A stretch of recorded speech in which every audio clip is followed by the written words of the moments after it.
Hello everybody, welcome back to my channel. I'm going to be reviewing 2025.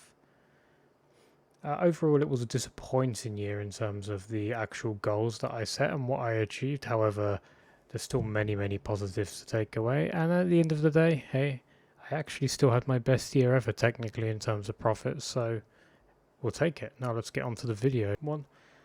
Just before we get back into it, I do want to say, guys, I do have a Discord. You're more than welcome to join. This is it up on the screen. I'll have the invite link in the description. So yeah, more about that later, but right now let's get into the video. So we'll start by going over my goals for the year. If you remember, at the start of the year I did a video where I highlighted my goals for the year. There was a very ambitious 100k to be won in the year was the objective.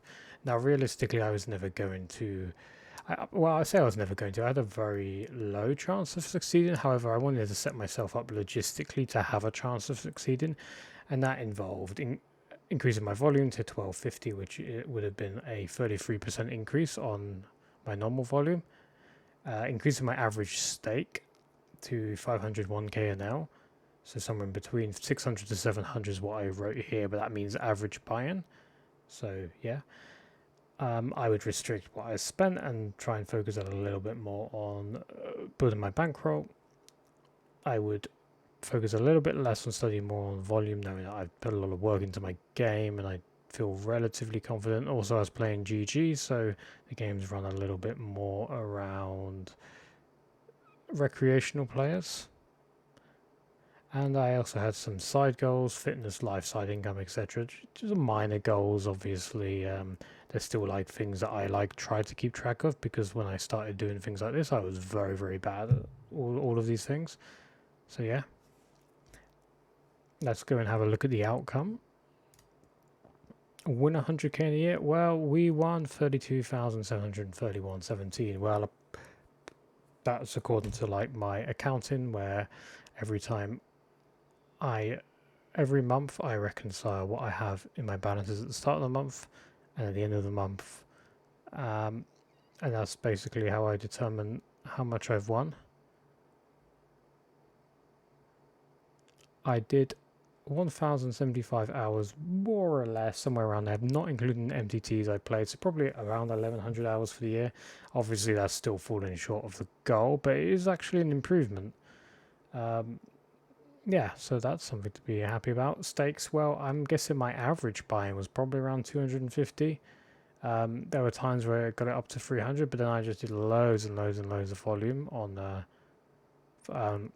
I did loads of volume on 200 now, even like more 100 now on when I switched to coin poker leaderboard grinding. So like my average stake right now is probably just a little over 200. So yeah, that's where I am right now, 2-1. So for spending and bankroll management, well, me and my fiance went to Orlando. Orlando's not very cheap. It was a great time. I even have some pictures, which maybe I'll grab one and show you guys. Yeah, this is me and my fiance in Epic Universe's Super Nintendo route. We got to meet Mario and Luigi. It was us and maybe about 10 children in the line. I will like to say that we got there first. But yeah, we can kind of break the year down to 4 sections. The almost first half of the year, we basically focused on GG. You can see this is how we did. It was wasn't super reasonable. Then we had this kind of upswing around May where I got to like, or April, Mayish. Yeah, it was around May. I got to like play 1k an hour. These are like, I was playing on GG, but I was getting like warned constantly for like bum hunting, smart hand, which was a thing that almost every player used. This was like, I think, going away. That made game selecting a little bit harder, which in turn I think affected my win rate a little bit, but also I just felt like long term I was feeling very like GG wasn't going to be the thing, and my account was possibly going to get restricted and my bonuses lost, and I wasn't like getting BBJ luck or anything like that. At least I'd had that the year before. So yeah, it was that was the start of the year. So like, even though yeah, maybe I won like 14k, 15k in the first 5 months. It was obviously I was off to like I was nowhere near like the 100k, but you know it could have happened if I could have like maintained 501k, but I just felt really bad about the action, the games. You know, I didn't really feel good about them at the time. But you know, I also just made a decision in May to go on vacation and to take my fiance to Orlando for I wouldn't say a once in a lifetime trip, but definitely one of the best vacations we've ever had together, which we've always wanted to do. And I thought now's the time. Screw everything else. Yeah, and you can see what it did to the bankroll in June. Even though I won money, well, in June I didn't have really a good month, but like you can see, like the bankroll kind of went down by like 7k, even though I didn't have a single losing month. So that shows you how much money I spent whilst I was there. Yeah, maybe a little bit too much money, realistically. It would have been nice to spend a little bit less money. However, you are where you are. We did, whilst we were in America, by the way, we did start to play more on Coin and transition slowly off GG. I still tried to play on GG to find games, but the cash game, well, Mid Stakes Championship was on, and I played a couple of weeks of that, and then I just started playing a bit more on Coin. And then by the time I returned to the USA in August to October, end of October, I was prioritizing almost exclusively playing Coin and grinding the leaderboards, and I just changed to becoming a rakeback grinder. You can see, like, results wise, it sort of it worked kind of fine. It wasn't like amazing results, but it was working. Yeah, into November, we suddenly, literally the 1st of November, I flew back out to the US for personal reasons. And at that point, you know, I gave GG one more shot when I was in America, but you know, I just gave up on it in the end. I just didn't really want to keep playing on it, and yeah, so I ditched it and I focused entirely on Coin.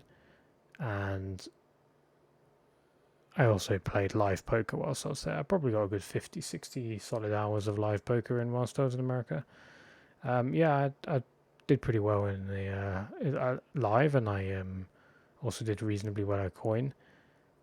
In the last month of the year, you can see I won like 8.7, which was my best winning month of the year. In fact, it was my most profit that I won and actually kept in my entire career. I have had bigger winning months than this because I was staked and I did play 1KNL when I was staked, and I had like a just under a 10k month.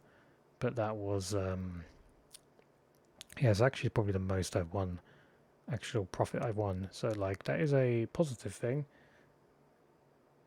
Overall though, like I won almost every single month this year apart from one, but like a lot of these years months are actually very close. Like some of the months I very distinctively remember, I can't remember if it was July or if it was November or something, but like I distinctively remember for most of the month I was down 3, 4, 5k, and then just the last couple of sessions I just like hit a heater, ended up in profit, and then the very next session, literally the very next session, I was instantly down 2k, instantly, just like that. And it was like I was in profit for literally one day of the month, and it happened to be the first. Which to me is just shows you that like when it comes to like breaking down your results month by month, in a way it's kind of pointless because like here I've had one losing month the entire month, but like if we'd stretched the days of the month to be the 25th to the 25th, like it would have I would have, you know, I'd have been down 3k, whatever, 4k. It's just, you know, variance is variance. It just sometimes, you know, you hit a heater, sometimes you just lose. It's just whatever really. You have to get on with it. So yeah, let's talk about bankroll management. We made a personal decision to take money from the bankroll. You saw all of those numbers about what my bankroll is. What did it actually mean in terms of ABI? Considering I was targeting to be around the 625,750, I actually didn't need a lot of money to like move up into the range that I was targeting. The problem was, this was around about May, and I'd kind of like probably like late April, I made this decision. Um, at that late Aprilish time, I was around this like 400 free, this kind of ABI. The problem was I was really struggling to find good games, and when I was like trying to like actually, so I got like warnings for bum hunting, and I was basically one warning away from like getting, a week ban or whatever, and then eventually you're just gonna lose your rake back and then have to make a new account. And I just didn't want to go through all that. It's just I wasn't feeling like the games were good. I was like sick of GG. GG just very bad for the ecosystem. They're very bad. So obviously their software is amazing, but compared to Coin software is terrible. Well, terrible is hard. Coin software is not doesn't look bad. It just functions has so many bugs. It's so frustrating. I could rant about it for ages, but if Coin Poker people are watching, like fix it. There are so many bugs that cost me money, real money. Jesus Christ. Anyway, that was a digression. Yeah, GG is just awful site for the poker ecosystem. Coin, I think, are much better. A little questionable with some of the high stakes decisions lately, but overall, I think Coin are very good. GG are like bad, and screw GG. I've had enough of them. I've had enough of game selection. Although I think that's just a phase. It will come back to me at some point, because like I do want to play 500 now 1k, and I don't want to sit there and reg battle, because you ain't gonna be reg battling 1k with a 35k bankroll, put it that way. But yeah, I just had enough of all of that. So now we've moved into leaderboard grinding. We've had to realign our game and our bankroll management strategy. The old one is this one here is essentially obsolete because it assumes my win rate. Yes, but basically I expected a higher win rate on GG because high rake, not really focusing on rake back and having to play only fish and only good fish. A lot of people will still play other lower rake sites and only play fish, and their win rates they can expect like 5 BB plus. But the problem is you might end up playing like an average of 100 hands an hour, so rake back, leaderboard grind, I don't have to worry about any of that. I just sit down and I play my session as long as I can get on the tables. So I'm actually going to go and show all of the graphs and stuff, and then talk about the biggest lessons of the year. So I've missing hands. I've marked hands for review. I've taken a screenshot of the hand so I can find it later when I've uploaded the hands, and then I just can't find them anywhere because there are errors, and I get like loads of errors as I import. So yeah, and this is kind of bad because basically almost all my profit has come from these two sites. MTT's lost roughly about $700. Live poker, I did about 80 hours. I won maybe around just under 6k. App games, I'd estimate I probably lost about 5k. I can't really include rake back and tax rebates, things that they do on those games. I can't like estimate. Maybe I lost a bit less. I actually genuinely have no idea how much I lost on the apps. All I know is I lost a few k. I might have actually only lost about 4k, to be honest. And yeah, I wanted to finish the video just talking about some of the biggest lessons I've learned this year. Yeah, let's just get straight into it. I think the biggest lesson I learned is how poker is really just secondary to me. Like, this is a personal level. To some people, it's everything. To me, it's just really, really secondary to family and life. And love, even. It is what I do. And I do love playing poker, and I enjoy myself. Sometimes, though, you just have to ask yourself every day, especially when things are hard, why am I playing? Why do I play? And I think the answer is, there's a bunch of answers. I like to set goals. I like to have purpose. I want to win money. But I think one of the main reasons I play is I can't think of anything else I could do which I enjoy doing that gives me freedom, like poker. and a challenge. And I just also I can't think of anything else I could do that also I have a realistic and likely opportunity to like earn a lot of money to make my life and my future wife's life, my family's life better. And that's really why I play. Like, and I have to keep telling myself that when it gets hard path. But some of the motivation does have to come from like within for like the reasons I've mentioned, but other reasons I can talk about. Like, I kind of want to talk about this in another video where I'm going to sort of like talk about stuff afterwards, like more deeply. If you're interested in watching that, I might just play like the GTO Wizard poker arena thing for fun and just talk about stuff, or just like play some video games or something.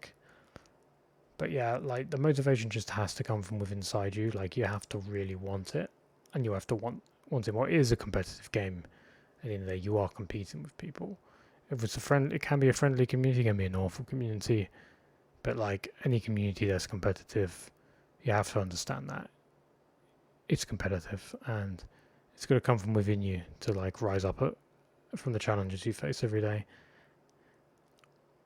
Other lessons I enjoy working with other people, like studying with other people, one-on-ones, teaching people, learning from people.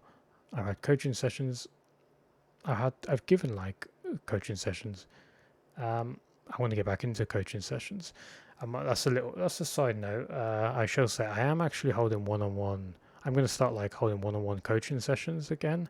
I'm just hoping to like give people the opportunity to learn from me, and I'm going to try and do what I can to help people improve their game.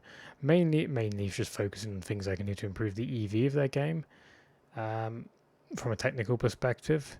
Although I'm happy to give whatever advice I can, but like mental advice is like really not my remit. So yeah, if you're interested in that, link in Discord. Just go join Discord, DM me on Discord. Yeah, and then we can go from there. Also, weekly hand reviews will be in Discord as well every Tuesday. So this video is coming up. Well, I think it should be going out on Tuesday. So like, keep an eye on my Discord on Tuesdays. I shall be hosting weekly hand reviews, usually in the evening. Sometimes I'm not super set in a time. Around, I would say it'll probably be around 7ish in the evening, but it might be earlier, it might be later. So just keep an eye on that. UK time, of course. Other lessons include the bankroll. Like simply, I think one of the biggest thing holding me back is just bankroll. There's like from a mental perspective, there's not too much holding me back mentally. I've talked about like risk aversion being a slight leak of mine when it comes to like bankroll, but that's possible. That's more related to like maybe I'm not aggressive enough with shots, but also maybe I'm underestimating my own ability too much. I don't sit in games where maybe I do have an edge, but I don't want to sit there and realize it because I doubt myself. I don't know. I'm also trying to not be delusional about my ability. So that's just a thing. I really do want to like try to keep building the bankroll. It's just very important, like, because you really need to get up to the stakes where you can make serious money. Right now, I'm kind of comfortably making a sort of hourly I've made for the last few years, which is comfortable hourly, but it's not where I want to be, and I need to build my bankroll. And I was on track last year. I can't really commit to anything because this year's going to be crazy. I'm going to be hopefully moving country, getting married, maybe getting a mortgage. All the stuff, new car, just everything, completely everything. I don't know how much money I'm gonna have to spend, how my bankroll's gonna go. So yeah, I don't know. It's exciting, but it's unknown. So like, as much as I want to build my bankroll, I might not be able to. I might have to keep playing lower stakes. I might transition to live poker. I might get backed. I don't know. Let's see what happens. Other lessons, well, don't respect people on low stakes. No, really don't respect people on low stakes. Once you realize people aren't capable of bluffing you in a lot of lines, and you design your strategy in a way where if they end up all in a spot, more often than not, you just don't have to even worry about bluff catching. It's actually very chill to play poker because you're just like, wow, this guy always has me beat here. Like, there's no point in me calling. I'm good here 20% of the time. I need 30% to call. Whatever. It's just you don't have to think about bluff catching. It's actually really chill way to play. You just get cooled. When you lose big pots, you're just getting cooled, and it's like, oh, it's whatever. I'm just getting cooled. But when you give people too much respect they don't deserve, and you just start paying them off, they don't deserve it. That's part of why you can struggle on lower stakes, and also like stress yourself out because it isn't really that stressful. They're just not. Just most people just aren't good enough, and some people who are, they ain't gonna stay there for too long.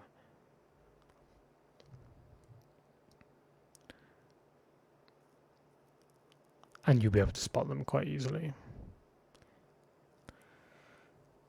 Yeah, finally, from a technical perspective, I definitely improved my technical skills. I do think like keeping up with the meta is very important, keeping abreast of strategies and what people are doing, paying attention. I've done some work on Project Game Tree, which is the other one of my goals for 2026, which I might go over later. What it teaches me a lot is about how much simplification is just so good. As I've worked through the entire game tree on certain boards.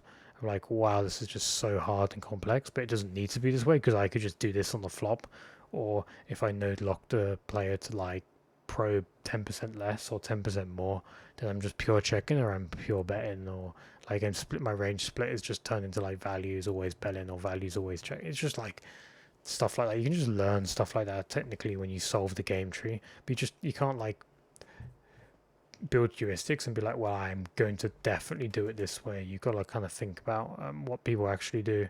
But yeah, I do think I'm going to improve my game technically doing this kind of study. I've stagnated a bit from my technical game, I felt. I've tried to keep abreast of drilling and this and that, and I have improved, but you have to keep going, you have to keep learning, you have to keep improving, or you're going to fall behind. That's just the reality of poker. Never take a day off. So yeah, that just about wraps up the video about how my year went.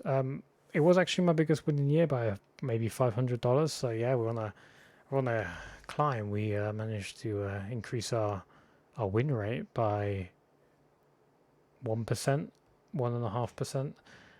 So yeah, we're going up. We're going up in the world. Yeah, I'm excited for 2026. Not much to say. I just wish everyone the best of luck, and I'll be back with another video where I just do more of a talk about and explain my thoughts in a more relaxing setting. Yeah, good luck everyone. Goodbye.